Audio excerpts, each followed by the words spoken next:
So a seizure. What is a seizure? What can cause somebody to have a seizure?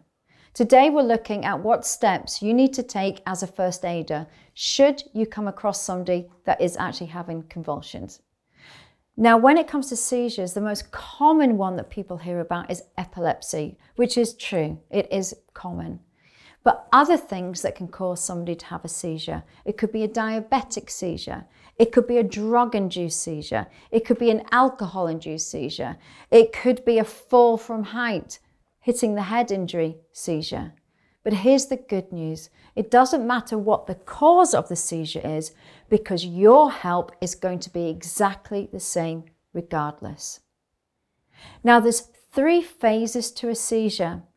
If you can imagine that my hands are electricity, right now as I'm sitting here, the electricity is plugged in my brain, because that's what our brains run on, electricity. The first phase of a seizure is what we call an aura.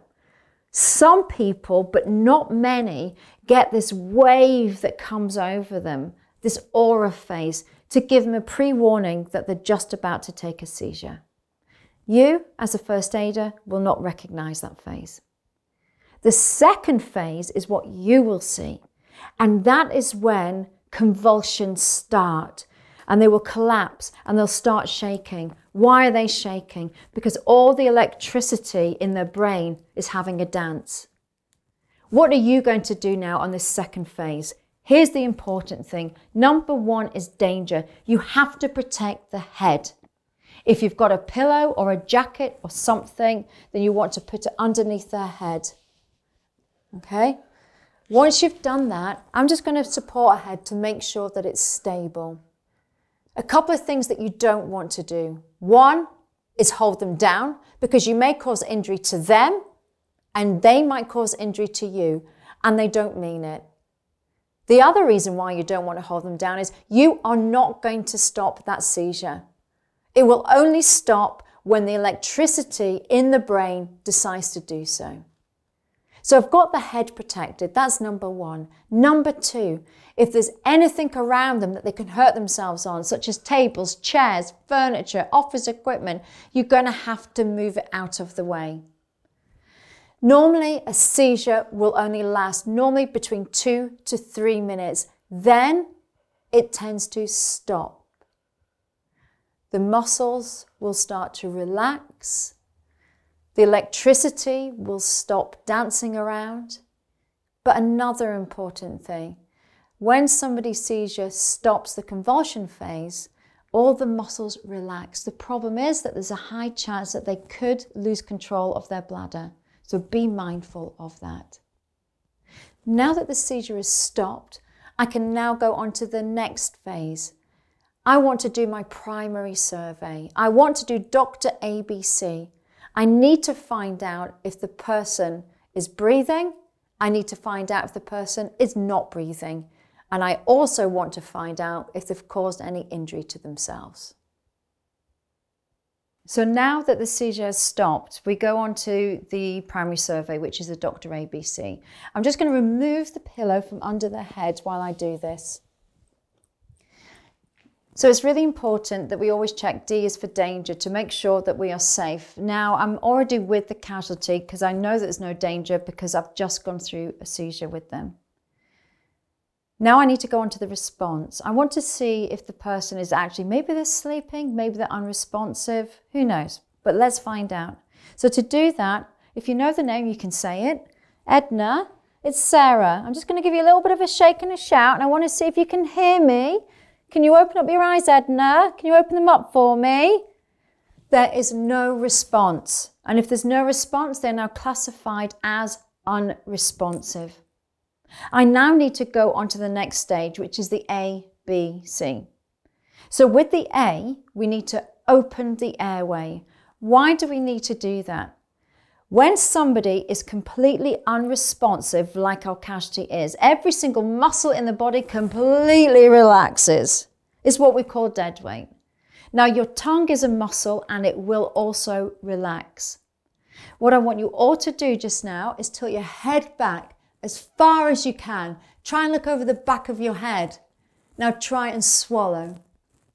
is either very difficult or you can't do it at all. Why? Because you have lifted the tongue off the back of their airway. And only once you've done this will you be able to see if they're breathing or not. So to open the airway, we need to put one hand on the forehead and keep hold of it. Otherwise, it will just flop back. 2 fingers underneath the casualty's chin and tilt the head back. That lifts the tongue off the back of the airway. Keep hold of it though. B is for breathing. You want to get your head down and you want to look up and down the stomach. Can you see the tummy rising and falling? Can you hear them breathing? Can you feel them breathing on your face? You want to do this for 10 seconds. 3, 4, 5, 6, 7, 8, 9, 10. The casualty is breathing. If the casualty is breathing, then we need to get them into the recovery position. So to do the recovery position, this is the simplest way. It's going to protect your back and you're going to use their body weight to get them onto their side. Now you can see here that my casualty isn't the largest person in the world. But if you had somebody that was really heavy, 6'4" and weighs 23 stone, it's a bit more difficult, should we say. So using this technique will help. So the arm that is closest to you, we just want to take it out of the way wherever it just flops naturally. The arm that is furthest away, we want to hold it and put our palm onto their palm and keep it onto the side of their face. The reason why we want to make sure we hold it onto the side of the face for 2 reasons. 1, so I can use her body to help as a lever. The other reason being, if I was just to pull, because there is no muscle tone, there's a good chance you could maybe dislocate the shoulder. And we don't want to do that. So I'm just going to hold the hand onto their face. The outside leg, I'm just going to lift up underneath the knee, and then I'm going to use their body to flip them over. It's very simple if you use this technique. Make sure that the brakes are on, or the stabilizers, so that they don't roll back. Make sure they're completely onto their side. And now we're going to make sure that the airway is open. It will stay open. Once we've got the casualty safe, we then want to go on to the C. So we've done the doctor, we've done the A, we've done the B, now C. C stands for circulation. What does your heart do? It pumps. What does it pump around the body? It pumps blood, which carries oxygen. This is the circulation system. So what we're actually looking for here in the primary is if there's been any break in the circulation, as in blood loss. Now, if this was a friend or a family member, you're probably not going to be too worried about if there's any blood onto your hands. But if you're at work, you should have first aid kit. And inside that first aid kit, there will be gloves. So before we do this phase, I would advise you to pop your gloves on. Protection. Now, I'm sure that my casualty here doesn't have any diseases, but you never know. And to be honest, you might have some small little cuts on your hands. Maybe you've got like a raggedy nail. And if the blood gets in, yeah, do you know what? It's her blood, she can have it. I don't want it. So once I've got my gloves on, so easy, like that, I'm now going to check down the body. So it's important when you've got your gloves on to check the head. Now, when somebody's got lots of hair, it might not be really obvious. This casualty is wearing a lot of dark clothing, so I'm not going to be able to see blood easily. Get your hands, and we're going to start at the head and have a feel of the head. Have a look at your gloves. Can you see any blood on your gloves? Can you feel any lumps or bumps where there shouldn't be? And I can't. We're then going to go down the spine. Again, keep checking your gloves to see if there's any blood. Is there any abnormal lumps anywhere? Looking at your gloves, and the spine is fine. I'm now going to look at the hips. They feel absolutely fine. I can't feel anything out of place. And I also can't see any blood loss. I'm going to go down the legs, keep checking for blood. Can you feel anything that could be broken? And I can't. And there is no bleeding. Going to check the other leg exactly the same way, all the way down. No blood, no breaks. Checking the arms. Again, I can't see any blood and I can't feel any breaks.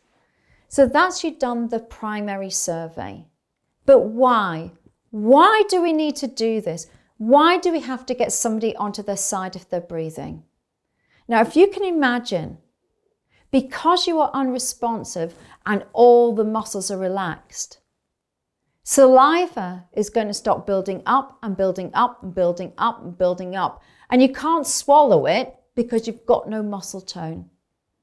An adult, we produce 1.5 liters of saliva a day. And if we do not get them into this position, there's a very high chance that they will choke on their own saliva and stop breathing. This position, and the airways open, means that gravity is our friend, and the saliva or any regurgitation or vomit will be able to drain out of their mouth. It's essential that you make someone safe. Once that you've done your primary survey and you've got an ambulance on the way, I'm going to put my hand in front of their face. I'm going to put my hand onto the small of the back. Now remember, this is a seizure this person's had. They might be in the recovery as in unresponsive. They could be like this for up to 10 minutes. Hopefully though, within a couple of minutes, they're going to start opening up their eyes and start talking to you. If they tell you that they do suffer from seizures, then that ambulance might not be required. Talk to your casualty, listen to what they're saying, and go with what their choices are. Most of the time, all they want to do is go home and sleep. I'm Sarah, owner, trainer of First Aid at Work, Aberdeen and Aberdeenshire, making training fun, engaging, but most importantly, memorable.